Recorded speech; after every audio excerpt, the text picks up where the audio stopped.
உலகெங்கிலும் நடக்கும் முக்கிய நிகழ்வுகளை குறுஞ்செய்தி வடிவத்தில் தெரிந்து கொள்ள ஆதன் செயலியை டவுன்லோட் செய்யுங்கள். ஆதன் செயலியை டவுன்லோட் செய்ய டிஸ்கிரிப்ஷனில் உள்ள லிங்கை கிளிக் செய்யவும்.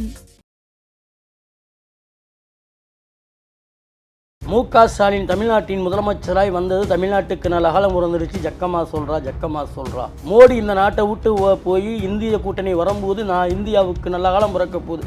ஜக்கமா சொல்றா.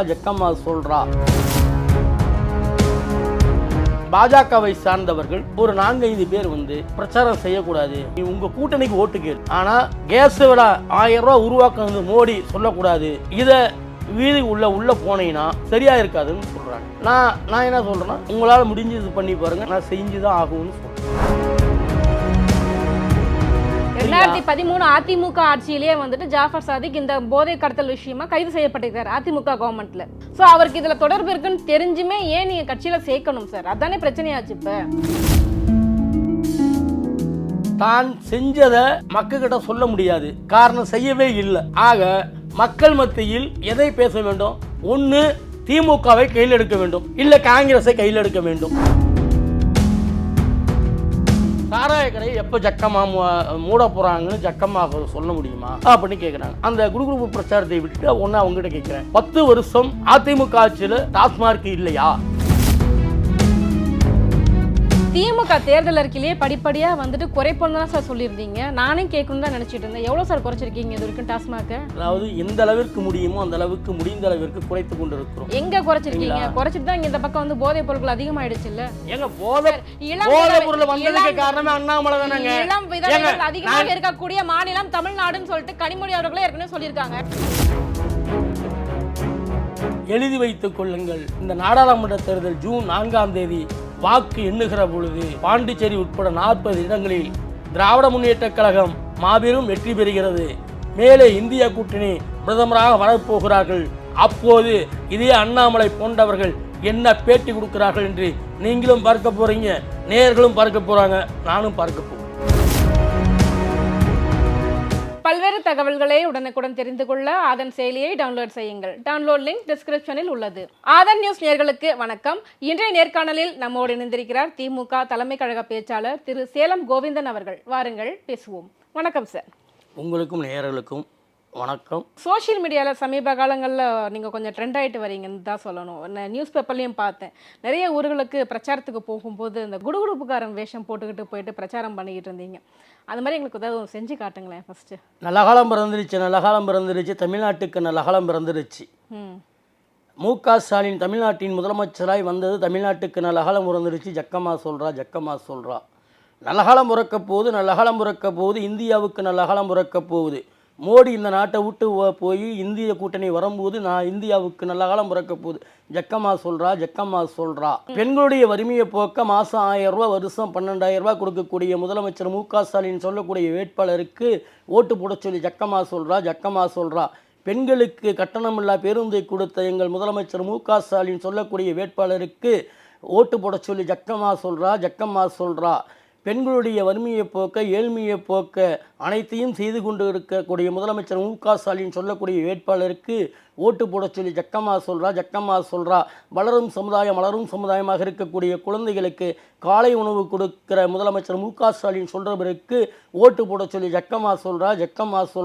ஜக்கமா வாக்கு பொய்யாகாது, ஜக்கமா சொல்றா. ஸோ இந்த மாதிரி நீங்கள் பிரச்சாரம் பண்ணும்போது அந்த ஊர் மக்கள்கிட்ட எந்த அளவுக்கு உங்களுக்கு ரெஸ்பான்ஸ் இருந்தது சார்? அந்த ஊரில் இருக்கக்கூடிய மக்கள் மத்தியில், குறிப்பாக பெண்கள் மத்தியில் ஒரு மிகப்பெரிய ஒரு வரவேற்பை நான் பார்க்க முடிந்தது. இன்னும் சொல்லணும்னா, இந்த பெண்களுக்கு மாதம் 1000 ரூபாய் என்று சொல்லுகிற பொழுதும், அவர்களுக்கு இலவச பேருந்து என்று சொல்லுகிற பொழுதும், அவர்களுடைய முகத்தில் அவர்களை அறியாமல், அதுவும் இன்னும் பார்த்தீங்கன்னா காலையில் அதிகாலையில் ஒரு 6 மணிக்கெல்லாம் பார்த்தீங்கன்னா இந்த கிராமப்புறத்தில் 6 மணிக்குள்ளே கோலம் போட்டு முடிச்சுடுவாங்க. அந்த நேரத்தில் போகும்போது அந்த குடுகுடுப்பு சத்தத்தை பார்க்கிற பொழுது பெண்கள் எந்திரிச்சிடுவாங்க. மறுபடி நம்ம அந்த சொல்லும்போது, அதை சொல்கிற பொழுது அவருடைய முகத்தில் ஒரு மகிழ்ச்சியும், இன்னும் பல்வேறு இடங்களில் பிரச்சாரத்துடைய அந்த குடுகுடுப்புக்கு உண்டானதை அந்த பெண்கள் கொடுக்கிறார்கள் என்பதை நான் முழுமையாக அறிந்து கொள்ள முடிந்தது. பல இடங்களில் பணத்தை கொண்டு வந்து கொடுப்பார்கள். அது நீங்கள் சில தொலைக்காட்சிகளிலே அதை போட்டு போட்டு காட்டியிருக்கிறார்கள். சில இடங்களில் அரிசி எடுத்து வந்து தருவார்கள், பருப்பு எடுத்து வந்து தருவார்கள். அதை நான் வேண்டாம் என்று தவிர்க்கவும் முடியாது. அது வாங்குகிற சூழ்நிலையும் நமக்கு அமையாது. வாங்காமல் போய்விட்டால் நான் போலியாக அங்கே போகிறேன் என்று அர்த்தம். வாங்கிவிட்டால் அது அவர்களிடத்தில் நாம் கட்சிக்காக பிரச்சாரத்துக்கு வருகிறோம். ஆக அவர்கள் கொடுக்கக்கூடியதை நான் கவனிக்காததை போல நான் கடந்து சென்று விடுவேன். இதில் இந்த விஷயம் பார்த்தீங்க அப்படின்னா நீங்கள் குழுகுழுப்புக்காரன் வேஷம் போட்டெல்லாம் போனீங்க.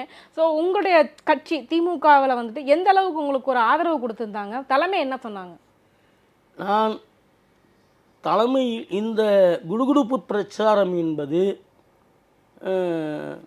கழகத்தால் அங்கீகரிக்கப்பட்ட பிரச்சாரம் அல்ல.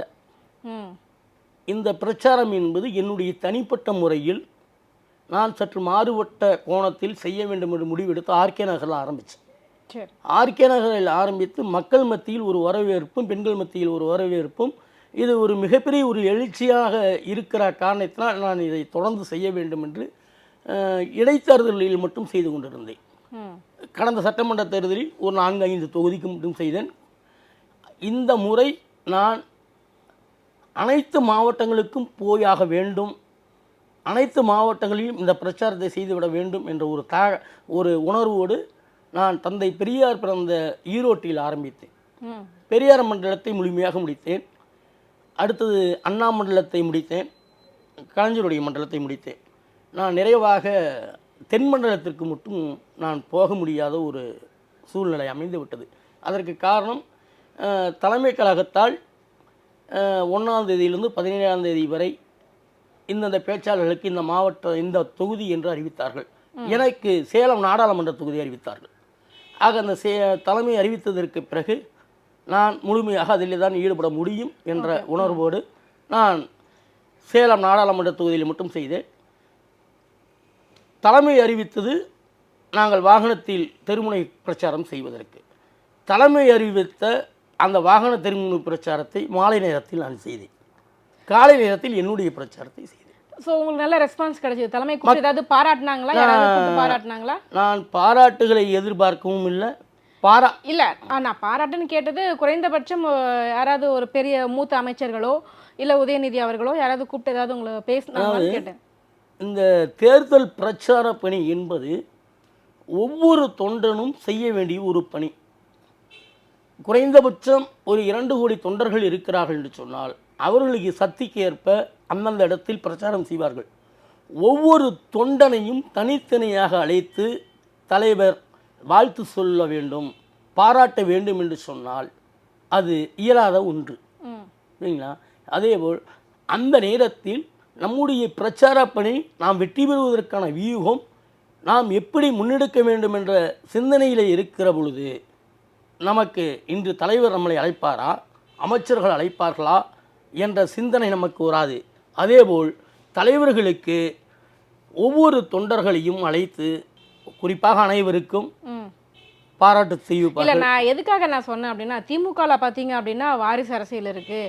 பெரும்பாலும் வந்து கடைக்கோடி தொண்டர்கள் முன்னுக்கு வர முடியாது, பெரிய போஸ்டிங்க்கு வர முடியாது அப்படின்னு சொல்லுவாங்க. நீங்களும் கிட்டத்தட்ட ஒரு தொண்டர் மாதிரி தான் வச்சுக்கோம். கடைக்கோடி தொண்டர் தான் நீங்கள். அப்படி இருக்கும்போது இவ்வளோ தூரம் நீங்கள் எஃபோர்ட் எடுத்து போடுறீங்க, வெளியூர்களுக்கு பிரச்சாரத்துக்கு போகிறீங்க, வித்தியாசமான முறையில் வந்து மக்களை சந்திக்கிறீங்க அப்படின்னும் போது ஏன் தலைமை கழகம் கூட உங்களை அமைச்சு கூப்பிட்டு பேசலை அப்படின்றது ஒரு வருத்தம் இருக்கும்ல உங்களுக்கு? அதாவது தலைமை கழகம் எனக்கு வருத்தம் என்பதல்ல, நான் வருத்தம் அப்படி அழைத்து எனக்கு பாராட்டவில்லை, வாழ்த்தவில்லை என்று தெரிஞ்சிருந்தால் நான் இந்த பிரச்சாரத்துக்கு நான் போயிருக்க முடியாது. நான் இப்போது புதுசாக செய்யலை. நான் இப்போது புதுசாக செஞ்சு நம்மளை பாராட்டல, நம்மளை கூப்பிடல, நமக்கான ஒரு அங்கீகாரம் கொடுக்கல, அப்படி ஒரு வருத்தம் எனக்கு வந்திருக்கும். ஆனால் நான் ஆர்கே நகர் இடைத்தேர்தலிருந்து செய்கிறேன், சரிங்களா? அதுவும் இது வந்து நான் யாருடைய அனுமதி இல்லாமல் என்னுடைய தனிப்பட்ட முறையில் இன்னும் வெளிப்படையாக சொல்ல வேண்டும் என்று சொன்னால், நான் திமுகவை சேர்ந்த திமுக தலைமை கழக பேச்சாளராக இருந்தாலும் நான் அந்த சமூகத்தை சார்ந்தவன் என்ற காரணத்தினால் இதை நான் கையில் எடுத்தேன். என்னுடைய மூதாதையர்கள் அவருடைய தொழிலாக செய்தார்கள். நான் என் கட்சிக்கு இதை நான் பயன்படுத்துகிறேன். ஓகே சார், நீங்கள் போகிற இடத்துலலாம் திமுகவுக்கு எந்த அளவுக்கு உங்களுக்கு ஆதரவு இருந்துச்சு? ஏன்னா பார்த்தீங்க அப்படின்னா திமுகவுக்கு வந்து நிறைய எதிர்ப்பு அலைகள் இருந்தது. ஏன்னா காரணம் என்ன அப்படின்னா, பிரதமர் மோடி அவர்கள் வந்து பிரச்சாரத்துக்கு வந்திருந்தாரு, தமிழகம் எங்கும் பிரச்சாரம் பண்ணியிருந்தாரு, ரோட் ஷோ பண்ணியிருந்தாரு. ஸோ பாஜகவுக்கு ஆதரவாக நிறைய ஆதரவு அலை வீசி கொண்டிருந்தது அப்படின்ற மாதிரி சொன்னாங்க. திமுகவுக்கு எந்த அளவுக்கு ரெஸ்பான்ஸ் இருந்ததுன்னு நினைக்கிறீங்க மக்கள் மத்தியில்? மக்கள் மத்தியில் மிகப்பெரிய ஒரு வரவேற்பும் மிகப்பெரிய மகிழ்ச்சியும் இருந்தது. இன்னும் சொல்ல வேண்டும் என்று சொன்னால், நான் உங்களிடத்தில் ஆரம்பத்தில் சொன்னது தான், நான் வாகனத்தில் மட்டும் பிரச்சாரம் செய்துவிட்டு ஒரு பொதுக்கூட்டத்தில் மட்டும் பேசிவிட்டு சென்றால் மக்களுடைய மனநிலையை நான் தெரிந்து கொள்வதற்கு ஒரு வாய்ப்பு இல்லாமல் போயிருக்கும். அங்கே இருப்பவர்களை மட்டும்தான் நான் பார்க்க முடியும். ஆனால் நான் வீதி வீதியாக ஒவ்வொரு தெருவாக போகிற பொழுது சில இடங்களில் மட்டும் அந்த பகுதியில் இருக்கக்கூடிய கட்சிக்காரர்கள் நம்மோடு இணைந்து கொள்வார்கள். அதற்காக எனக்கு ஆதரவு தெரிவிப்பதற்காக அல்ல, ஏன்னா நம்மளை உற்சாகப்படுத்துவதற்காக அல்ல, நம் கட்சிக்கு இவன் ஓட்டு கேட்குறான், நம்ம கட்சிக்கு ஓட்டு கேட்குற பொழுது இன்னும் சொல்ல வேண்டும் என்று சொன்னால் ஃபோட்டோ எடுத்துக்கொள்வதற்கோ அல்லது வீடியோ எடுத்துக்கொள்வதற்கோ இங்கே ஒரு தெருவு இருக்குது, இங்கே ஒரு தெருவு இருக்குது. ஏன்னா திமுக ஆட்சியில் பார்த்தீங்க அப்படின்னா நிறைய போதைப் பொருட்கள் வந்து புழக்கம் அதிகமாக இருக்குன்னு சொல்கிறாங்க, பெண்களுக்கு பாதுகாப்பு இல்லைன்னு சொல்கிறாங்க, சட்டம் ஒழுங்கு பிரச்சனை வந்து அதிகமாக இருக்குது அப்படின்ற மாதிரி சொன்னாங்க. இதுக்கு நடுவில் வந்துட்டு அண்ணாமலை அவர்கள் தொடர்ச்சியாக வெளியிட்ட அந்த வீடியோக்கள், ஆடியோக்கள், இந்த மாதிரியான விஷயங்கள் வந்துட்டு ஒரு மிகப்பெரிய ஒரு பரபரப்புலேயே இருந்தது அந்த சமயத்தில். பரபரப்பு என்பதற்கு வாய்ப்பில்லை. போதைப் பொருள் நடமாட்டம் உருவாகினதற்கு யார் காரணம், அது எங்கே இருந்து இறக்குமதி செய்கிறார்கள், யார் அதை கொண்டு வந்தார்கள் என்பது தொலைக்காட்சிகளிலும் பத்திரிகையிலும் நாம் பார்த்து கொண்டு தான் இருக்கோம். இன்னும் மும்பையில் இருந்து தான் அது போதைப் பொருட்கள் முழுமையாக ஒவ்வொரு மாநிலத்துக்கு பிரித்தனுப்பப்படுகிறது. ஆக தமிழ்நாட்டுக்கு கொண்டு வந்த இதே வடமாநிலத்தை சேர்ந்த 4-5 பேரை கைதே செய்திருக்கிறார்கள். ஆக அந்த போதைப் பொருளுக்கு முழுக்க உடந்தையாக இருப்பது மட்டுமல்ல, அதை விநியோகம் செய்வதில் முதலிடத்தில் இருப்பவர் அண்ணாமலை, பாஜக. அதில் மறுப்பதற்கு வாய்ப்பு இல்லை. நீ தாராளமாக போடுங்க. அதாவது இந்த போதைப் பொருள் நடமாட்டம் அதிகமாக இருப்பதற்கு முதற் காரணம் பாஜகவும் அண்ணாமலை. இதை நீங்கள் தாராளமாக போடலாம். மும்பையிலிருந்து கொண்டு வருகிறார்கள், சரிங்களா? ஆக அது பாஜகவை சார்ந்தவர்கள் தான் என்று தெரிகிறது.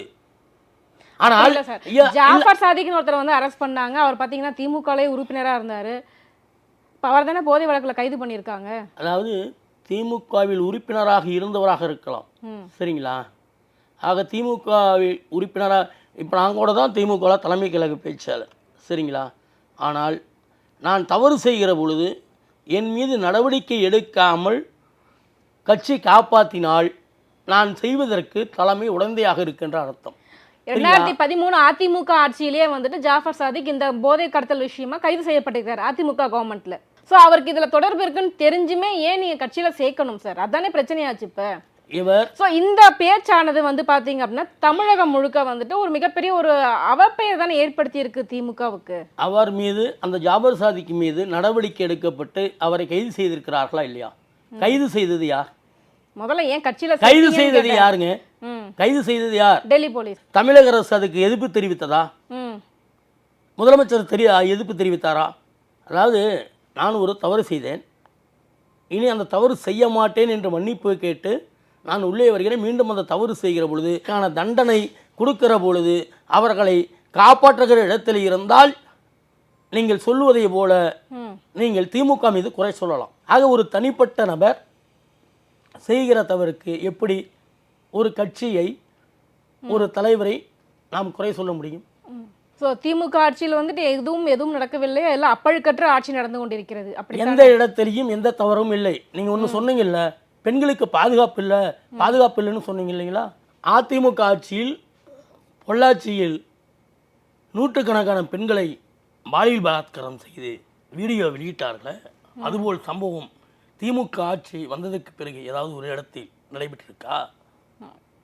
இதே அதிமுக ஆட்சியில் வருமானத்துக்கு அதிகமாக சொத்து சேர்த்த காரணத்திற்காக கேமலதா, கோயிலவாணி, காயத்ரி 3 மாணவிகளை பெட்ரோல் ஊற்றி கொளுத்தினார்களே, அதுபோல் சம்பவம் இப்பொழுது ஏதாவது நடைபெற்றிருக்கிறதா?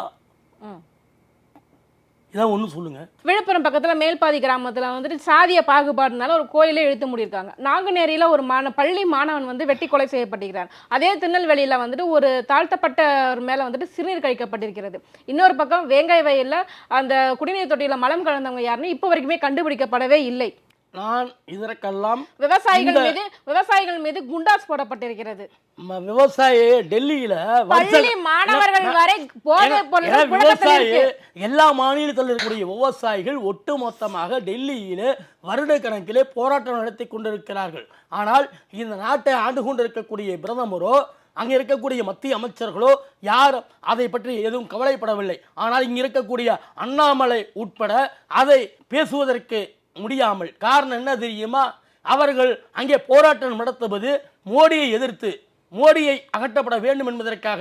விவசாயிகளுக்கு வர வேண்டியதையெல்லாம் அவர் எதுவும் செய்யாமல் விவசாயிகளை சாகடிக்கக்கூடிய, இன்னும் சொல்ல வேண்டும் என்று சொன்னால் விவசாயிகளுடைய பல குடும்பங்களில் தாலி இருப்பதற்கு காரணமாக இருந்தவர் மோடி என்று அந்த விவசாயிகளே போராட்ட களத்தில் ஈடுபட்டிருக்கிறார்கள். ஆனால் அப்படி இருக்கும்போது, ஆனால் தமிழ்நாட்டில் ஒட்டுமொத்த பெண்களுக்கு பாதுகாப்பாக இருக்கக்கூடிய ஒரு ஆட்சியை களங்கப்படுத்த வேண்டும் என்பதற்காக இதோ ஆட்டுக்குட்டி அண்ணாமலை போன்றவர்கள் இதோ வரலாறு தெரியாத கோளாறுகளாக பேசிக் கொண்டிருக்கிறார்கள் என்று சொன்னால், அதே போல் நீங்களும் கேட்டால், ஏன்னா பிரதமர் மோடி அவர்கள் வந்து நீங்க பேசும்போது பாத்தீங்க அப்படின்னா குடும்ப ஆட்சியை ஒழிப்பேன், திமுகவிடம் தான் எல்லா கருப்பு பணமும் இருக்கு, அந்த ஆட்சியை வந்துட்டு அந்த ஆட்சியை கலைத்து கண்டிப்பாக அவங்க கிட்ட அந்த கருப்பு பணத்தை மீட்பேன் அப்படின்னு சொல்லியிருக்காரு. நிறைய கருப்பு பணம் இருக்கா திமுக கிட்ட? கருப்பு பணமா? மோடி தான் சொல்றாரு. கருப்பு பணத்தை எடுக்க சொல்லுங்க, கருப்பு பணத்தை எடுக்க சொல்லுங்க. ஏன் கருப்பு பணத்தை மோடி கிட்ட இருக்கிறது ரெண்டு விஷயம். என்ன தெரியுமா? தான் செஞ்சதை மக்கள்கிட்ட சொல்ல முடியாது, காரணம் செய்யவே இல்லை இல்லைங்களா? ஆக மக்கள் மத்தியில் எதை பேச வேண்டும்? ஒன்று திமுகவை கையில் எடுக்க வேண்டும், இல்லை காங்கிரஸை கையில் எடுக்க வேண்டும். இந்த இரண்டை தவிர மோடி ஏதாவது ஆரோக்கியமாக இதோ நான் இதெல்லாம் செஞ்சுருக்கேன், இதெல்லாம் செய்ய போகிறேன், இது வரைக்கும் இந்த பாஜக தேர்தல் அறிக்கை வெளியிட்டதற்கு பிறகு இதோ எங்கள் தேர்தல் அறிக்கை இதையெல்லாம் கொடுத்துருக்கிறோம், இதையெல்லாம் உங்களுக்கு செய்ய போகிறோம் சொல்லுகிறார்களா? ஆனால் இதே இந்தியா கூட்டணி தேர்தல் அறிக்கையில் சொன்னதுபடி இதோ பாருங்கள், நாங்கள் ஆட்சிக்கு வருகிற பொழுது, இந்தியா கூட்டணி பிரதமராக வருகிற பொழுது நாங்கள் ஒவ்வொரு ஏழ்மையான குடும்பத்திற்கு வருஷத்துக்கு 1 லட்சம் ரூபாய் கொடுப்போம் என்ற உத்தரவாதத்தை, உறுதிமொழியை இப்படி ஒவ்வொன்றாக சொல்லிக் கொண்டே இருக்கலாம். ஆனால் அதே போல் ஏதாவது ஒரு திட்டம் பாஜக தேர்தல் அறிக்கையில் இருக்கிறதா அல்லது அவர்களால் சொல்ல முடிகிறதா? காரணம் என்ன தெரியுமா? திமுக ஆட்சிக்கு வரும்போது சொன்னாங்க முதல் கையெழுத்தே வந்து நீட்டை ரத்து பண்ணி போடுவதுதான் முதல் கையெழுத்து, நீட் ரகசியம் எங்க கிட்ட இருக்குன்னு சொன்னாங்க. இப்போ வரைக்கும் அந்த ரகசியத்தை எல்லாரும் கேட்டுக்கிட்டு இருக்கோம். என்னதான் ரகசியம் இது? இப்போதும் நீட் தேர்வை இப்பொழுதும் ரத்து செய்வோம், அதில் மாற்றுக்கிறதுக்கு இடமே இல்லை.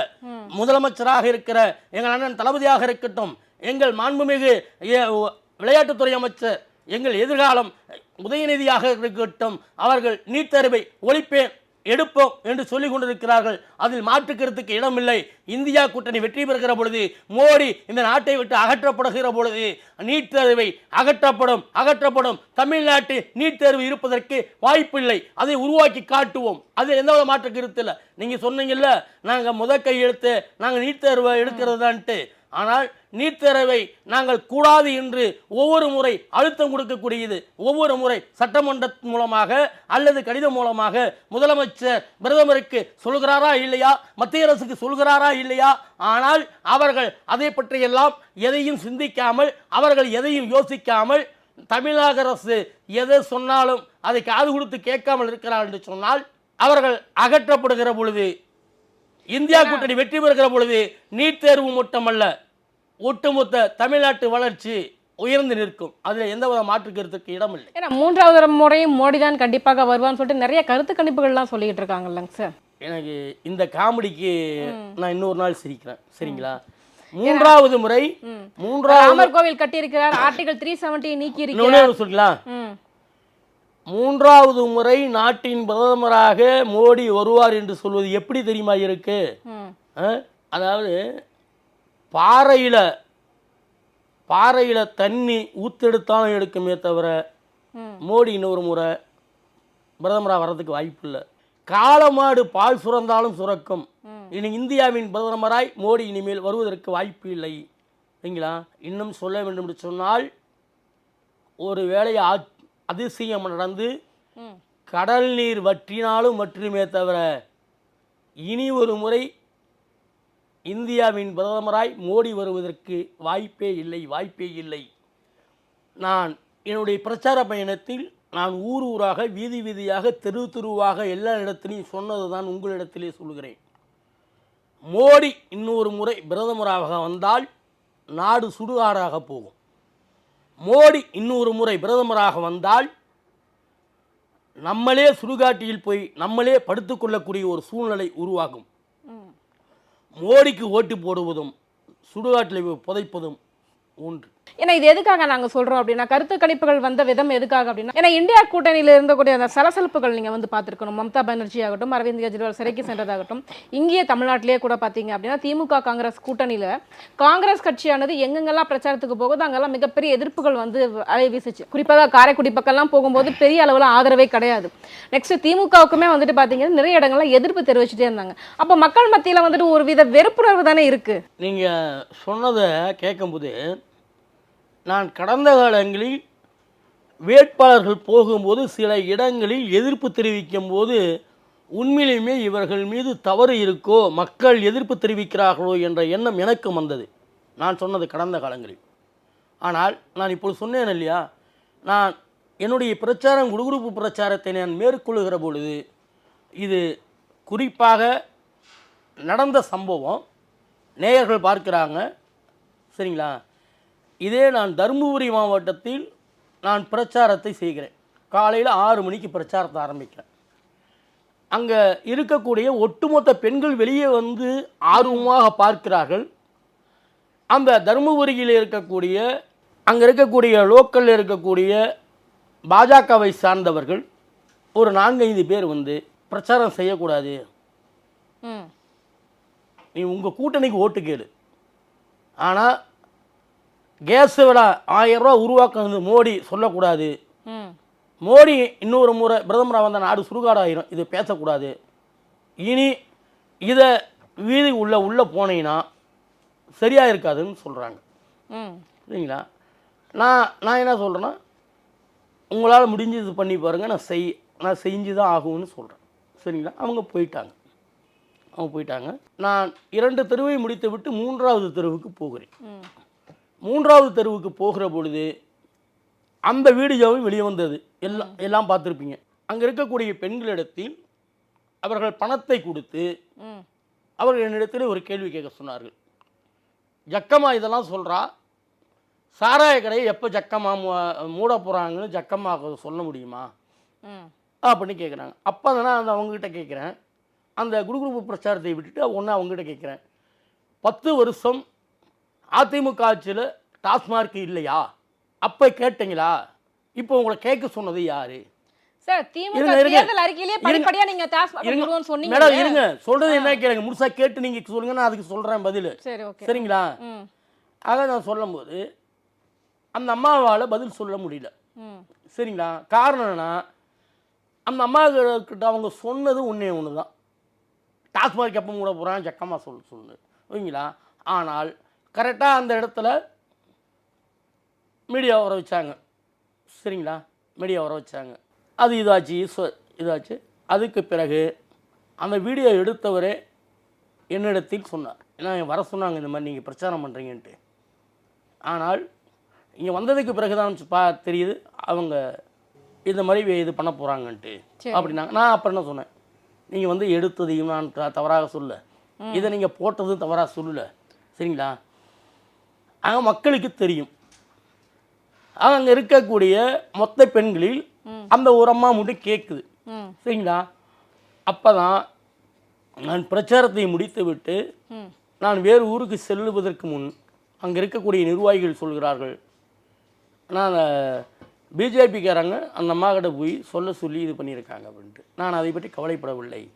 நான் அதை திமுக தேர்தல் அறிக்கையிலேயே படிப்படியா வந்துட்டு குறைப்போம் தான் சார் சொல்லியிருந்தீங்க. நானே கேட்கணும் தான் நினைச்சிட்டு இருந்தேன். எவ்வளோ சார் குறைச்சிருக்கீங்க இது வரைக்கும் டாஸ்மாக? அதாவது எந்த அளவிற்கு முடியுமோ அந்த அளவுக்கு முடிந்த அளவிற்கு குறைத்து கொண்டிருக்கிறோம். எங்க குறைச்சிருக்கீங்க? குறைச்சிட்டு தான் இந்த பக்கம் வந்து போதைப் பொருட்கள் அதிகமாயிடுச்சு இல்ல? ஏங்க போதைப் பொருள் வந்ததுக்கு காரணமே அண்ணாமலை தானங்க. இளம் விதவைகள் அதிகமாக இருக்கக்கூடிய மாநிலம் தமிழ்நாடுன்னு சொல்லிட்டு கனிமொழி அவர்களே ஏற்கனவே சொல்லியிருக்காங்க. இளம் விதவைகள் அதிகமாக இருக்கக்கூடிய மாநிலம் தமிழ்நாடு. அதாவது இங்க நிறைய பேர் வந்து குடிக்கு அடிமையாயிருக்காங்கன்னு சொல்றாங்க. திமுக ஆட்சிக்கு இந்த 3 வருடத்தில் எந்த இடத்தில் எந்த பெண்கள் பாதிக்கப்பட்டிருக்கிறார்கள் சொல்ல முடியுமா? இன்று ஒட்டுமொத்த பெண்களுக்கு செய்யக்கூடிய ஒரு சாதனை செய்யக்கூடிய ஒரு ஆட்சியாக ஒரு முதலமைச்சராக தளபதி இருக்கிற காரணத்தினால் அது ஏற்றுக்கொள்ள முடியாத அண்ணாமலை போன்றவர்கள், இதே எடப்பாடி போன்றவர்கள் அவர்கள் ஏற்றுக்கொள்ள முடியாத காரணத்தினால் ஏதோ ஒரு பிம்பத்தை உருவாக்க வேண்டும் என்று சொல்கிறார்கள்.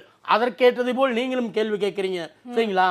இன்று பெண்களுடைய வாழ்க்கை தரம் உயர வேண்டும், அவருடைய வருமானம் உயர வேண்டும், அவர்கள் ஏழ்மையை போக்க வேண்டும் என்பதற்காக தான் முதலமைச்சராக இருக்கிற தளபதி பார்த்து திட்டங்களை சட்டங்களாக உருவாக்கி கொண்டிருக்கிறார். அதிலே நான் ஆரம்பத்தில் உங்களிடத்திலே சொன்னதை போல இந்த பெண்களுக்கு மாதம் 1000, வருடத்திற்கு 12,000 இருக்கட்டும், அந்த பெண்களுக்கு கட்டணமில்லா பேருந்து கொடுக்கிறதாக இருக்கட்டும், தன்னுடைய பிள்ளைகள் பள்ளிக்கு செல்கிற பொழுது அவர்களுக்கு காலை உணவு கொடுக்கக்கூடியதாக இருக்கட்டும், அதேபோல் நம் வீட்டு பெண்கள் கல்லூரிக்கு போகிற பொழுது அவர்களுக்கு மாதம் 1000 இருக்கட்டும், நம் வீட்டில் இருக்கக்கூடிய மாணவர்கள் வருத்தப்படுகிறார்கள், நமக்கு அந்த 1000 கிடைக்கவில்லை என்று அது முதல்வருடைய கவனத்திற்கு போய் அது வருகிற காலத்தில் இனி அந்த மாணவர்களுக்கும் கல்லூரிக்கு போகிற பொழுது மாதம் 1000 கொடுப்போம் என்ற ஒரு உன்னதமானதை இதெல்லாம் செய்து கொண்டிருக்கக்கூடிய காரணத்தினால் இனி வருகிற காலம் எந்த காலமாக இருந்தாலும் தமிழ்நாட்டில் திமுக ஆட்சியை தவிர வேறு எதுவும் வர முடியாத ஒரு சூழ்நிலை இருக்கிற காரணத்தினால் எதிர்க்கட்சிகள் என்ன செய்வது என்று பெண்களுக்கு 1000 ரூபாய் சொன்னீங்க, அதாவது எல்லா பெண்களுக்குமா கொடுத்துட்டீங்க? தகுதி வாய்ந்த பெண்கள்னு சொல்லிட்டு அதுலயும் பாதி பேரை புறக்கணிச்சிங்கல்ல. இப்ப முழுமையாக எல்லாருக்கும் கொடுத்துக்கிட்டே வரோம். இப்ப அடுத்தது இப்ப முதலமைச்சர் சொல்லி இருக்கிறார் நிறைய பேருக்கு கிடைக்கலன்னு சொல்லிட்டு ஒப்பாரி வைக்கிறாங்க. 80% கொடுத்தாச்சு. இப்ப முதலமைச்சரும் எங்கள் மாண்புமிகு அமைச்சர் உதயநிதி அவர்களும் சொல்லி இருக்கிறார்கள், என்ன தெரியுமா, முழுமையாக அனைவருக்கும் கொடுக்க போகிறோம், அது இப்ப கொடுக்க தான் போறோம், சரிங்களா? திமுக ஆட்சியில பாத்தீங்க அப்படின்னா அடுத்து உங்களுக்கு மிகப்பெரிய ஒரு இது பிரச்சனையாக இருக்கக்கூடியது செந்தில் பாலாஜியினுடைய அந்த ஜாமீன் மனுவானது மறுபடியும் வந்து தள்ளி போய் கொண்டே இருக்கிறது. ஸோ இதை பத்தி உங்களுடைய கருத்து என்ன சார்? செந்தில் பாலாஜியை கைது செய்ததும் அவரை உள்ளே வைத்திருப்பதும் இது திட்டமிட்டு ஒரு பழிவாங்கக்கூடிய நடவடிக்கை என்பது நான் கடந்த முறை உங்களிடத்திலே சொல்லுகிற பொழுது நீங்கள் ஏற்றுக்கொள்ளவில்லை. ஆனால் இன்று அமலாக்கத்துறையை நீதிமன்றத்தில் மன்னிப்பு கேட்டிருக்கிறார்கள். 6ஆம் தேதி அதற்கான தீர்ப்பு வருவதற்கான வாய்ப்பு இருக்குது. அடுத்த முறை கண்டிப்பாக அதற்கு முன் வந்தால் பதில் சொல்ல முடியாது. 6ஆம் தேதிக்கு ஜூன் 6ஆம் தேதிக்கு பிறகு உங்களை எப்போது சந்தித்தாலும் இங்கே வருவதற்கு முன்பு மாண்புமிகு இன்று அமைச்சராக இல்லாமல் இருக்கலாம், அப்போது உங்களை சந்திக்க வருகிற பொழுது மாண்புமிகு அமைச்சர் செந்தில் பாலாஜியை சந்தித்து விட்டு உங்களிடத்திலே உரையாட வருவேன். அவரிடத்தில் புகைப்படம் எடுத்துக்கொண்டு அதையும் எடுத்து வந்து உங்களிடத்திலே காட்டுவேன், இதோ இப்பொழுது தான் அமைச்சரை பார்த்து விட்டு வருகிறேன் என்று. அந்த நிலை வரும், அதில் எந்தவித மாற்று கருத்து இல்லை. அவர் வெளியே வருகிற பொழுது பல உண்மைகள் வெளியே வரும். அவர்களை உள்ளே எப்படி துன்புறுத்தப்பட்டார்கள், பாஜகவிலே சேருவதற்காக எவ்வளவு அழுத்தம் கொடுக்கப்பட்டார்கள், அதற்கு யார் உடந்தை என்பது கண்டிப்பாக அப்போது அண்ணாமலை சிறையிலே இருப்பார், அண்ணாமலை சிறையிலே இருப்பார், அதில் மாற்றுக்கிறதுக்கு இடம் இல்லை.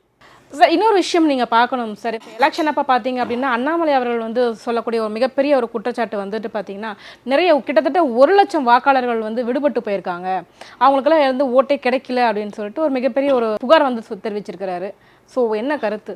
அதாவது நீங்கள் ஆரம்பத்தில் ஒன்று சொன்னீங்க சரிங்களா, மோடி வந்தார், ரோடு ஷோ பண்ணார், அதை பண்ணார், மொத்த மத்திய அமைச்சர்கள் இங்கே தான் இருந்தாங்க, சரிங்களா? ஒரு பாஜக வளர்ந்துருச்சு, நாங்கள் ஜெயிக்க போகிறோன்னு ஒரு பிம்பத்தை அவங்க உருவாக்குனாங்க, சரிங்களா? அடுத்தது பார்த்திங்கன்னா இப்போ ஒரு 2-3 நாளைக்கு முன்னாடி கூட பாரத பிரதமராக இருப்பதற்கு தகுதியே இல்லாத மோடி என்ன சொல்லியிருக்காரு, தென் மாநிலத்தில் நாங்கள் வெற்றி பெறுவோம்னு, சரிங்களா? ஆனால் இது அண்ணாமலை என்ன சொல்கிறாரு, அண்ணாமலை சொல்வதற்கு முன்னே வானதி சீனிவாசன் சொல்லிட்டாங்க, சரிங்களா? அதாவது 1,00,000 ஓட்டுகளை நீக்கியிருக்கிறார்கள், அந்த 1,00,000 ஓட்டுகளை நீக்கியிருக்கிறார்கள்னு சொல்லிட்டு இன்னொன்று சொன்னார் தெரியுமா, அதாவது எங்கள் பாஜகவுக்கு விழக்கூடிய ஓட்டுகள், அதாவது பிராமின் ஓட்டுகள், வடநாட்டிலே இருந்து இங்கே வந்திருக்கக்கூடியவர்கள் ஓட்டு எல்லாம் எடுத்து விட்டார்கள். ஓகேங்களா? ஒரு வானதி சீனிவாசன், அண்ணாமலை சொல்கிறார்கள், அடுத்தது தமிழிசை சவுந்தரராஜன், அடுத்தது மத்திய சென்னையில் போட்டியிட்டார். ஆக சொல்கிறது யாருன்னு கேட்டால், பாஜகவிலே போட்டியிட்ட ஒரு 4-5 பேர் சொன்னார்கள். ஆனால் பாஜகவை தவிர வேறு எந்த கட்சி வாக்காளர் பட்டியலில் இருந்து விடுபட்டு இருக்கு நாங்கள் இல்லைன்னு சொல்லலை. சூரியே பேட்டி கொடுத்தார், வீட்டுக்காரம்மாவுக்கு ஓட்டு இருக்கு, எனக்கு இல்லைன்னு சொன்னார். பார்த்தோம், பல பேர் சொன்னாங்க, நாங்கள் அதெல்லாம் மறுக்கலை. ஆனால் 1 லட்சம் ஓட்டு களவாடப்பட்டிருக்கிறது, 1 லட்சம் ஓட்டு இல்லை, 1 லட்சம் ஓட்டு இல்லை என்று சொன்னால் அந்த பாஜகவில் அந்த பூத் ஏஜென்ட் என்று இருக்கிறார்கள் இல்லைப்பா, அந்த ஏரியா லோக்கலில் இருக்காங்க இல்லையா, வாக்காளர் பட்டியலில் யாரெல்லாம் இருக்காங்க இல்லைன்னு சரிபார்ப்பதற்கான ஆட்கள் இருப்பாங்களா, இருக்க மாட்டாங்களா? எங்கே போனாங்க?